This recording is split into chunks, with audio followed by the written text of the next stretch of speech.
De acuerdo a la Ley 19.307, que regula la prestación de servicios y comunicaciones audiovisuales. Nació en un puerto, murió en la mar y se llamaba Juan Salazar. Gente en Obra, una propuesta periodística basada en la libertad de prensa. Gente en Obra para el pueblo, reconstruyendo la esperanza de los uruguayos. Conduce Gustavo Frank. Todos los miércoles a las 19 horas. Volvía muerto Juan Salazar, lo amortajaron los del lugar, con su franela de parrandear. Anoche salió a pescar, cantando anoche se dio a la mar.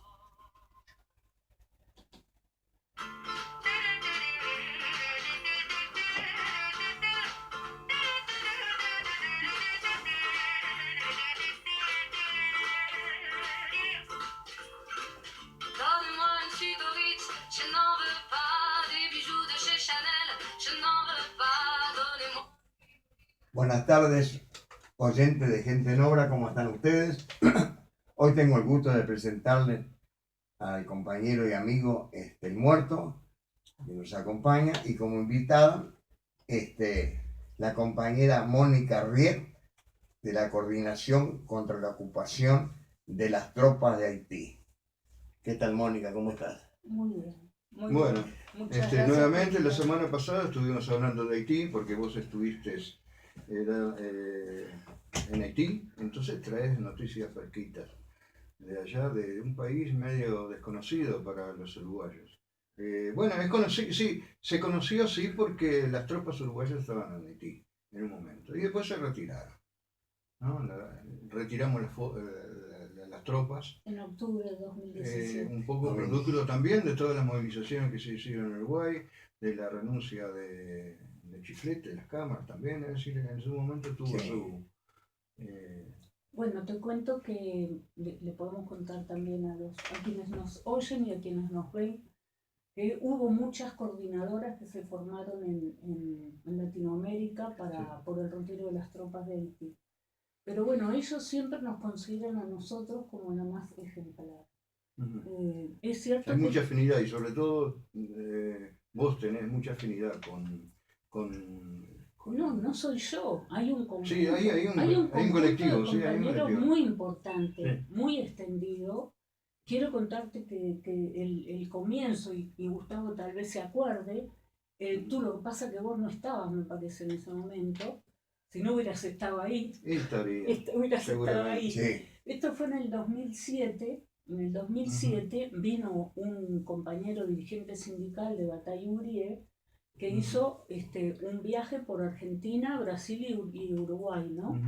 Para contactarse con los movimientos sociales y Sí. contarles la historia de Haití Sí. y lo que estaba pasando con las tropas. Sí. O sea, y ese mismo día, que creo que fue en diciembre del 2007, en el local de AEBU, en el teatro de AEBU, que te puedo decir que ahí había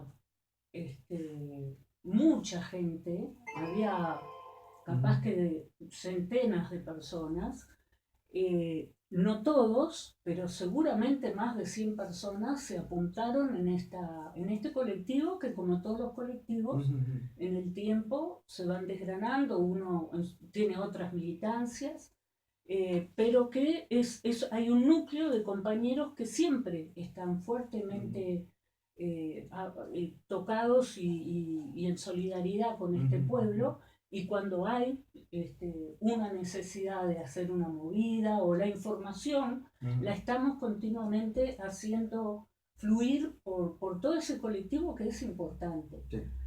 Y ahora vos, hoy nos vas a traer información fresquita de Haití. Sí, ¿no? Y tal vez de Venezuela si nos da tiempo. Sí. Bueno, Eso depende de ti, no de nosotros. Del tiempo, no, depende del tiempo. También, bueno. no, para empezar era importante decir que hemos venido cambiando de nombre porque las tropas de Haití para nosotros en ese momento eran las tropas del ejército uruguayo. Sí, que integraron la MINUSTAH. Ahí está, la MINUSTAH, que se fue en 2017, pero que fue sustituida por otra que está hasta ahora, que es la MINUJUST, que son Sí. policías y gente de la justicia.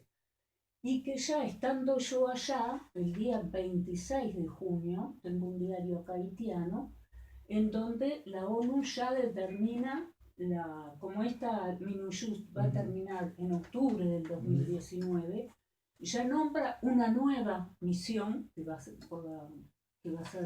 sustituir a esta otra, que aparentemente no va a tener tropas, sino que es una misión política. Para que tengo acá el nombre en primera plana del diario, es la noticia del día. La BINU se llama. Bueno, ahora no me encuentro, no importa, después se los mostraré. El tema interesante que comenta el artículo en este diario que se llama Le Nouvelliste, que nosotros consultamos muchas veces en internet, es que dice que esta misión va a ser diferente a las otras porque no contiene tropas, es una misión política, como de vigilancia, de que las cosas se encaminan, siempre ellos preocupados por la institucionalización. Tropas políticas, está claro, sí. Bueno, pero también, dice algo interesante, que salieron del capítulo 7 de la ONU, del Consejo de Seguridad de la ONU, el capítulo 6. ¿Qué quiere decir? Hasta ahora, y desde el año 2000, Haití estaba considerado por los Estados Unidos y por la ONU, declarado igualmente que Venezuela, como una amenaza a la seguridad de la región y a los intereses norteamericanos. Haití y Venezuela. Claro. ¿Y en qué año? Considérenlo. ¿En qué año ya empezaba? Esto, en el año 2000, el jefe del Comando Sur en el Congreso norteamericano manifestaba que las dos amenazas más grandes que tenían Estados Unidos en ese momento en su entorno eran los populismos radicales de Jean-Bertrand Aristide y de Hugo Chávez Frías. Y más tarde, no fue en ese mismo momento, pero fue en el curso, acá no tengo la fecha, que fueron nombrados como una amenaza ya formalmente, como le dijeron a Venezuela que es una amenaza, ahora no me acuerdo, hay que leerlo el artículo. Bueno, pero yo pregunto, ¿es una amenaza? Bueno.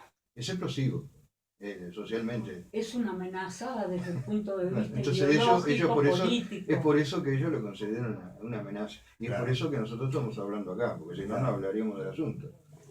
Es político y ideológico. Claro, ellos lo interpretan desde su lado. Ah, pero yo también lo interpreto. en el lenguaje público ellos le quieren dar un grado. Imagínate que para que te autorice la ONU, que es una organización que se formó para impedir guerras y todo lo demás, autorice a que haya tropas que invadan un país porque es una amenaza en la región, eso es lo que están diciendo ellos. En realidad, como tú decís, sí, lo consideramos ellos lo consideran una amenaza en el sentido de los contenidos de la lucha social que tiene ese pueblo, ¿verdad? Porque que si lo dejaran libre, yo he visto se saldría del repertorio de ellos. videos en internet que son movilizaciones de miles y miles y miles de haitianos que salen, ¿no? Sí, son muy impresionantes porque... que además van corriendo como los sudafricanos, van corriendo por la calle con ramitos de no sé qué plantas será.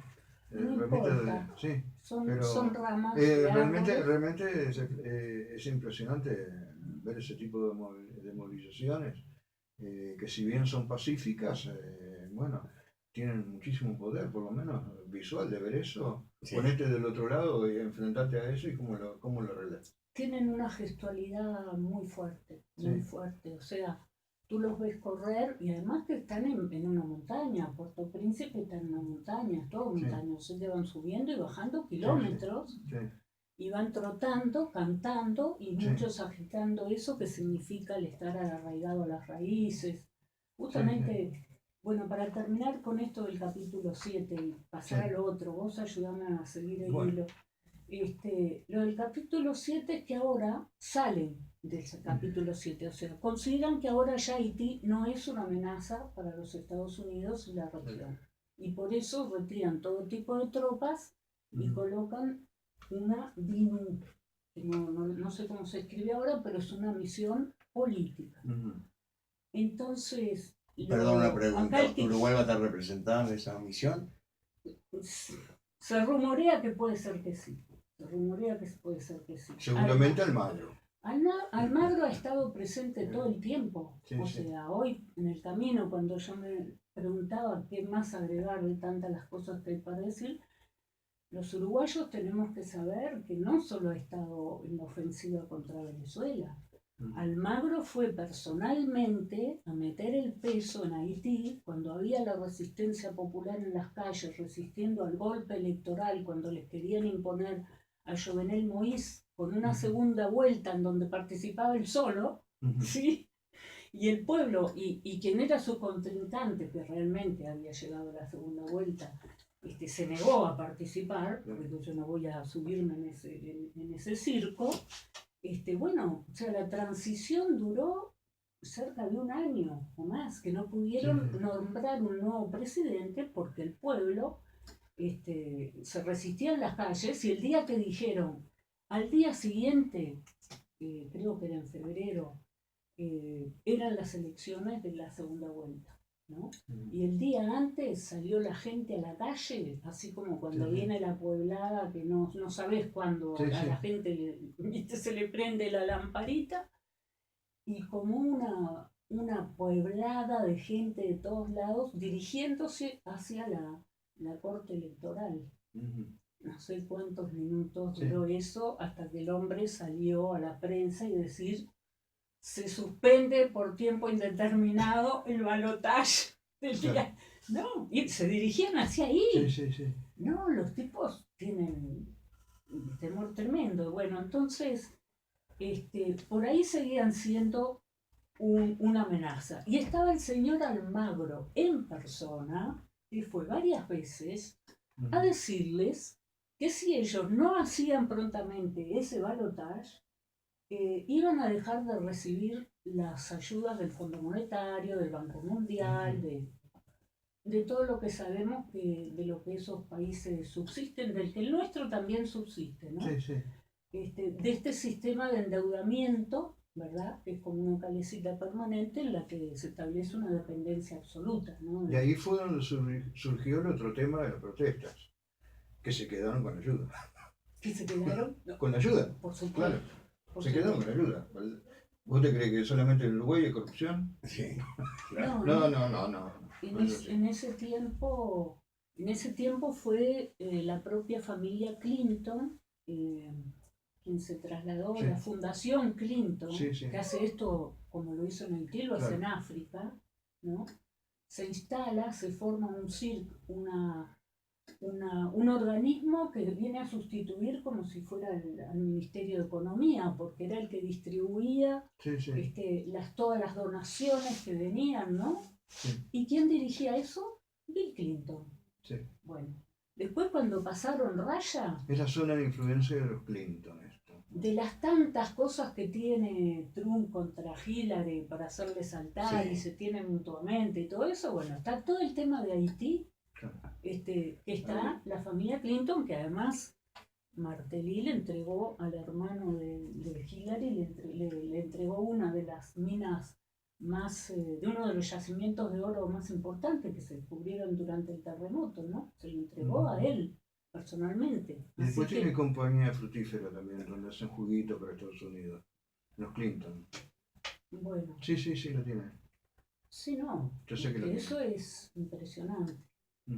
Bueno, entonces salimos del capítulo 7, dejamos de ser una amenaza, pero pasamos al capítulo 6, ¿no? En donde hay que seguirlo de cerca igual, para ayudarlo a reinstitucionalizarse, cuando en realidad Martelly y Jovenel Moïse, los dos presidentes puestos por fraude por Estados Unidos, a lo que se dedicaron fue a desmontar todo el aparato institucional que habían hecho los haitianos. En cada época fue la de la justicia, pero ellos, ninguno de los dos, convocó a elecciones a lo largo de todo su mandato, con lo cual Jovenel está en una situación hoy de que la Corte Electoral ya no está vigente, que una gran parte de los senadores ya no terminaron su mandato, o sea que en unos pocos días, creo que quedan 10 senadores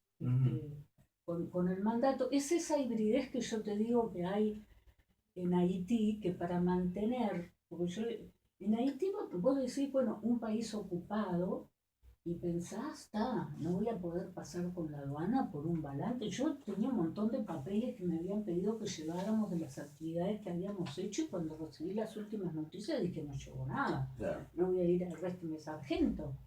Pues no, ahí hay más libertad de prensa que acá, ¿entendés? Y cuando yo le preguntaba esto a los compañeros, digo, pero ¿cómo se explica esto? Es que no pueden, me dice. No pueden. Esto es una, ¿cómo se llaman las ollas de presión? Sí. Esto es una olla de presión. Si no abren válvulas distintas, esto revienta. Claro. Entonces, de alguna manera, la gente se siente, siente por dónde expresarse, por dónde evacuar toda esa opresión, toda esa humillación, toda esa... Sí, sí. Y bueno, entonces el compañero que me trajo el diario es un compañero que estuvo acá, es un cantante que estuvo haciendo un espectáculo en beneficio de Haití, que cantó con Daniel Biglietti, quedó enamorado de todos nuestros cantantes. Sí, con Leo Leo Maslía Maslía. también, dice Leo Maslía, sí, sí. Estuvo cantando en el velódromo, Exacto. claro, en una actividad que hicimos, Bueno, claro. con Quever, Sí, Quever sí. estuve muchas veces, Sí, sí. él fue el que me trajo el Terrible cigarro. música, tienen una música terrible. Bueno, muy bárbara. revolucionaria. Sí, es como sí, de sí. los años, los Sí, cantantes pero de los años además con 60. ritmo, porque es el Divina. ritmo del Claro. Caribe, sí. Pero sus letras son las de los años 60 acá, de los nuestros, ¿no? Sí. Entonces un día, justamente en este viaje, íbamos en una camioneta con la radio prendida y de repente empieza Palais Nacional. Palais Nacional es el Palacio Nacional, Sí. que es la casa del gobierno, pero como buena colonia francesa y demás, es un palacio Sí. ¿me entendés? Sí, sí. Entonces, todas las manifestaciones se dirigen como punto último al Palacio Nacional, y ahí es donde se arma la represión siempre. ¿Viste? Esa es una valla que el poder no deja pasar. Entonces hay una canción de Quever que es Palais Nacional, donde dice todo lo que tiene que decir. La emoción que me vino a mí, digo, por favor, pone más fuerte, estoy escuchando Palais Nacional de Quever aquí en Puerto Príncipe en este momento. Yo decía, pero ¿cómo puede suceder esto? ¿Entendés? Entonces estaban pasando canciones revolucionarias, Sí, sí. y no era una radio de izquierda. Bueno, nada. Entonces viene este otro capítulo de la ONU, que por supuesto dijeron, bueno, porque dicen, ahora pasamos a ser un país normal para ellos, entonces ya convocaron a manifestaciones para repelerlos, etcétera, ¿no? No sé dónde nos habíamos quedado hoy, que yo te dije que Bueno, no sé, hicieras una memoria, no sé, pero de todas maneras tuviste muchas vivencias entonces en Haití, ¿no? Lo que te haya llamado más la atención, como anécdota. Bueno, yo te conté la otra vez que fuimos a la Feria del Libro, Ajá, ¿sí? sí. Primer momento.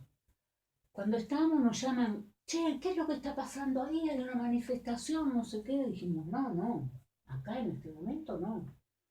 Entonces, bueno, eran militantes que estaban llamando, ¿no? Entonces averiguamos y había sucedido que en la mañana había ido el primer ministro a la feria y se armó una manifestación se lo llevaron puesto, que el tipo tuvo que huir, no sé cómo, ¿no?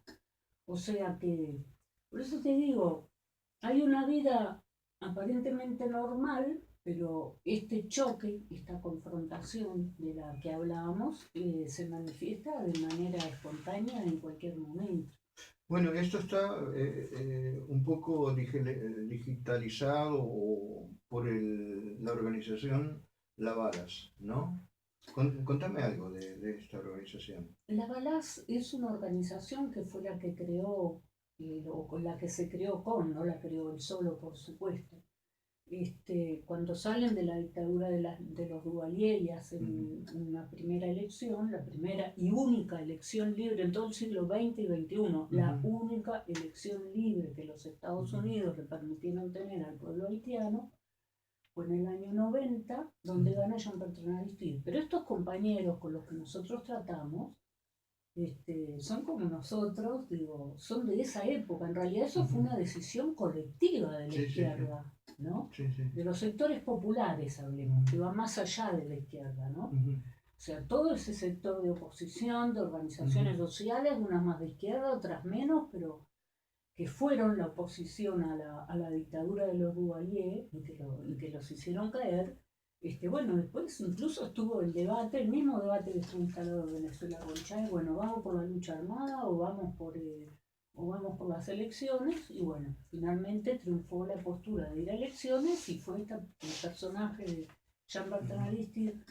Y la Balaz quiere decir avalancha. Avalancha. Yo creo que es una palabra muy bien elegida, porque lo que vos ves ahí es una avalancha. Es una avalancha. Entonces ese partido que fue creado en ese momento, yo te diría que, no quiero hacer paralelos con el Uruguay, pero es una organización que fue muy popular desde el punto de vista hacia los intereses populares, pero le dieron un golpe a los 9 meses. Él se va, Jean-Bertrand Aristide se va para los Estados Unidos, el río sigue, porque ahí no para nunca. Pensar que Duvalier tenía 300.000 hombres armados, algunos del ejército y otros Tonton Macoute. Sí, que eran parapoliciales, claro, y que famosos por la tortura y masacre que hicieron, ¿no? Siguieron, por su brutalidad, siguieron actuando más allá de que Duvalier se hubiera ido. Entonces, digamos que hubo un costo social de violencia que se pagó, se siguió pagando ahí por mucho tiempo. Pero bueno, en determinado momento los propios Estados Unidos consideraron que la manera de apaciguar las cosas era volver a traer a Jean-Bertrand Aristide. Mirá si estarán acorralados, ¿no? Obviamente, el hombre ¿cómo volvió? Rodeado de marines, un desembarco de marines. Cuando a mí me contaron esto, yo lo vi por primera vez en el 2006, que no estaba tan empapada de la realidad. Yo no entendía nada, estaba con otro uruguayo, ¿no? ¿Cómo se entiende esto? ¿Cómo este hombre? Bueno, lo limaron por aquí, por allá, le bajaron el programa, el tipo aceptó y volvió. Entonces después es electo de vuelta y es cuando otra vez... Hay mucho de eso. No en Haití, a veces acá. Claro, aún haciendo un programa ya neoliberal y que ya tenía una posición de izquierda en la calle. Te entiendo perfectamente. A Estados Unidos hoy le valió con que quisiera aumentar el mínimo, el salario mínimo, aunque hasta ahí se había portado en todo 10 puntos. Se le ocurrió aumentar el salario mínimo y ¡puf! Y vino el golpe de Estado, que por supuesto aprovechó la oposición de izquierda social real que había, de izquierda y más allá, digo yo, la oposición social, porque había estudiantes, había de todo. Se sumó eso y a eso le sumó paramilitares y gente que empezó a atacar comisarías y qué sé yo y qué sé cuánto, y bueno, que hay que poner orden, y fue cuando vino otra vez el golpe, la invasión de Estados Unidos, el secuestro de Aristide, etcétera, ¿no? Pero muy interesante lo que está diciendo. Bueno, y a nosotros ¿qué nos queda por hacer entonces? Estamos tan al final de la... Faltan un ratito. El otro día hablábamos de la solidaridad. Yo quiero decir que la militarización de la región que está haciendo Estados Unidos, y que fuertemente está establecido sobre todo en el norte, o estaba hasta ahora. Ahora lo está haciendo en Brasil, en Argentina. Acá se está haciendo de a poquito, con anestesia, pero se está haciendo. Sacaste la palabra. Con anestesia, y además hay leyes votadas que todavía no se pueden ir en aplicación, pero ya se podrán. Anestesia local. Exacto. Muy bien hecho. ¿Te gustó la palabra? Sí, sí. Local. Pero en el norte del continente, hablemos de América Central, hablemos del Caribe, hablemos de Colombia, de México, Sí. Venezuela, Honduras, hay una militarización muy fuerte y esto pasa por ahí, la presencia de las tropas. Y lo que sí quiero decir, que me olvidé la otra vez y ya me estaba olvidando ahora, ¿por qué se pone una misión política? Yo me decía, pero ¿y cómo? En el momento en que se alcanza un nivel más grande de movilización popular imparable, y otra cosa que no te dije, que el día que salieron espontáneamente por primera vez le prendieron fuego a un hotel de lujo, que Martelly dijo que lo había hecho con la plata de Petrocaribe, que era del pueblo, un hotel 5 estrellas, y de ahí siguieron quemando auto y todo lo de lujo que encontraron. Y a la siguiente movilización le dijeron, si ustedes tiran contra nosotros, nosotros le prendemos fuego a todo. Autodefensa popular. Entonces, bueno, en esa manifestación no les tiraron, pero después que se fueron, les dispararon. ¿Te acordás que yo te conté Sí. que había francotiradores, etcétera? Lo que no quiero dejar de decir es que ahora, justamente, ¿por qué hay una misión solamente política? Porque lo que entró en acción ya hace varios meses son los paramilitares, ¿sí?